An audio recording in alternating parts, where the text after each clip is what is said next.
बिस्मिल्लाहिर्रहमानिर्रहीम, अस्सलाम वालेकुम। उम्मीद है आप लोग खैरियत से होंगे। अच्छा जी, इस वक्त पाकिस्तान की जो माशी सूरत हाल बिगड़ती चली जा रही है, डॉलर बड़ी तेज़ी से ऊपर जा रहा है। ऐसे में गवर्नमेंट को कुछ सख्त कदम उठाने थे। बज़ाहिर ये लग रहा था कि शायद इंपोर्ट ड्यूटीज़ में इजाफा हो जाएगा डॉलर को कंट्रोल करने के लिए, लेकिन यहाँ पे गवर्नमेंट एक कदम आगे निकली और उन्होंने इंपोर्टेड आइटम्स के ऊपर ही पाबंदी लगा दी और वही उसको बैन कर दिया। अब सवाल ये है कि क्या मुकम्मल बैन किसी तरह से भी पाकिस्तान को मुस्तकबिल में फ़ायदा पहुंचा सकता है, या माशी सूरत हाल में किसी हद तक हमें कोई फ़ायदा हो सकता है इससे या नहीं। देखें, पाकिस्तान का एक बड़ा मसला ये है कि जब भी हम कोई प्रॉब्लम फेस कर रहे होते हैं मुल्क के अंदर, तो हमें आखिरी जो हल नज़र आता है वो ये आता है कि उस चीज़ को मुकम्मल तौर पर बैन कर दो, उसकी पाबंदी लगा दो, फिर चाहे वो सोशल मीडिया प्लेटफॉर्म हो या इम्पोर्टेड आइटम्स हो। हम उस चीज़ की ना रूट कॉज पे जाते हैं, ना उसके प्रॉपर सॉल्यूशन की तरफ जाते हैं। जो हमें टेम्प्रेरी लगता है कि रातों रात बस बैन लगा दिया जाए, हम वो लगा देते हैं। लेकिन जब आपका मुल्क दो चीज़ों पे चल रहा हो, इंपोर्ट पे और रेमिटेंस पे, और ऐसे में आप अपने मुल्क की इंपोर्ट को बंद कर दें, तो आपकी मुल्क जो है वो ऊपर नहीं जाएगा बल्कि वो नीचे जाएगा और स्ट्रगल करना शुरू कर देगा। लेकिन जब आप इंपोर्ट के ऊपर पाबंदी लगा रहे हैं, तो ये कहना मेरे ख्याल से गलत नहीं होगा कि पाकिस्तान के अंदर लगभग आधे से ज़्यादा जो कारोबार हो रहे हैं वो इंपोर्टेड आइटम्स के ऊपर हो रहे हैं। जब आप उसको बैन कर देंगे तो जाहिर सी बात है पाकिस्तान में कारोबार भी मुतासर होगा। जब पाकिस्तान में कारोबार मुतासर होगा तो उसमें नौकरी करने वाले तनख्वाह पे भी लोग काम कर रहे हैं, उनकी नौकरियां भी मुतासर होंगी।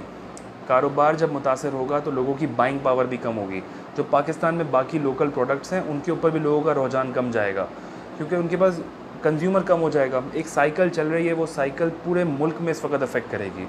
देखें, कभी भी किसी चीज़ का हल मुकम्मल पाबंदी नहीं होती, आपने उसका ऑल्टरनेट निकालना होता है। और इंपोर्ट को बैन करना वो भी तब जब आपके मुल्क में सब्सिडीज़ ना हो, सब्सटीट्यूट ना हो उस प्रोडक्ट का, या आला मयार का कोई सब्सटीट्यूट ना हो, तो बहुत मुश्किल होता है कि आप आवाम को शिफ्ट कर पाएँ इंपोर्टेड मार्केट से टूवर्ड्स लोकल मार्केट।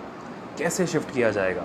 देखिए, इसका बेसिकली बुनियादी तौर पर तरीका सिर्फ इतना हो सकता था कि आप इंपोर्ट की ड्यूटीज़ में इजाफा करते इंपोर्टेड आइटम्स के ऊपर, ड्यूटीज़ ऊपर होती और साइड बाय साइड इंडस्ट्रियलाइजेशन पे काम होता। लोकली यहाँ पर मैन्युफैक्चर करने की कोशिश की जाती है कि हम खुद प्रोडक्ट बनाएंगे और आला मयार की बनाएंगे, और फिर धीरे धीरे आपने शिफ्ट कराना होता है अपने आप को इंपोर्टेड मार्केट से लोकल मार्केट पे। अचानक से कोई नहीं कर सकता और रातों रात इंपोर्ट के ऊपर पाबंदी लग जाए और फिर कहा जाए कि भाई इस वक्त आवाम में जो है, लोगों में सिर्फ ये बात हो रही है कि हम लोकल मार्केट को सपोर्ट करें। लोकल मार्केट के अंदर इस वक्त कोई मैन्युफैक्चरिंग है ही नहीं इस मयार की कि हम कहाँ किसको सपोर्ट करें, हम शिफ्ट कैसे करें अपने आप को। और कभी भी जब आप अपने मुल्क में चीज़ बनाना शुरू करेंगे तो उसमें बड़ा वक्त लगता है। पहले एक फैक्ट्री डलेगी, कम से कम उसकी मशीनरीज इंपोर्ट होंगी, फिर वहाँ पे स्किलफुल लेबर चाहिए, उस मयार की चीज़ बनेगी नहीं बनेगी, जब बनेगी वो बहुत बात की बात है।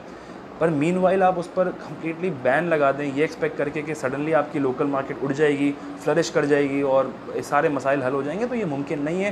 ख़ास करके तब जब आपके मुल्क में बहुत बड़े पैमाने पे इंपोर्ट पे काम चल रहा हो, तो उस पर ड्यूटीज़ में इजाफा कर देना बनिस्बत बेहतर था, बजाय इसके कि हम उस पर मुकम्मल तौर पर पाबंदी लगाएं। दूसरा जो एक मसला है यहाँ पर वो ये है कि हमारे मुल्क में माफियाज़ बड़े बैठे हुए हैं। ऐसे मौके के वो बड़े फ़ायदे उठाएंगे।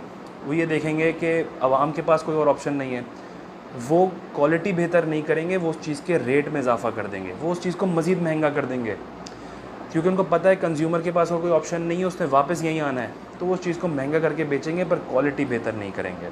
मुल्क में स्मगलिंग फिर शुरू हो जाएगी। जब आप इंपोर्ट बंद कर देंगे, मुल्क में फिर स्मगल होकर चीज़ें आएंगी और वो बड़े महंगे दामों में बिक रही होंगी।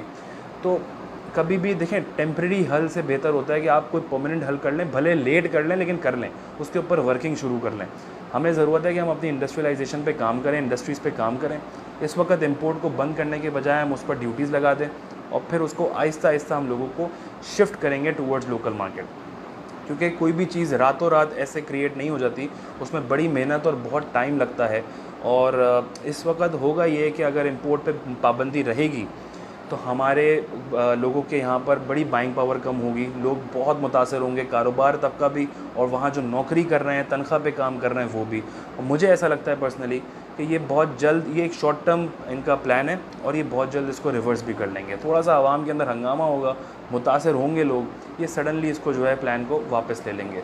तो ज़रूरी ये है कि हम किसी परमानेंट सॉल्यूशन की तरफ जाएँ जो हमें लगे कि ये एक वाहिद हल है, और फिर हम उस पर वर्किंग करके उसको इम्प्लीमेंट करें अपने मुल्क के अंदर, बजाय इसके किसी भी चीज़ को मुकम्मल तौर पर पाबंदी आयद कर दें उसके ऊपर।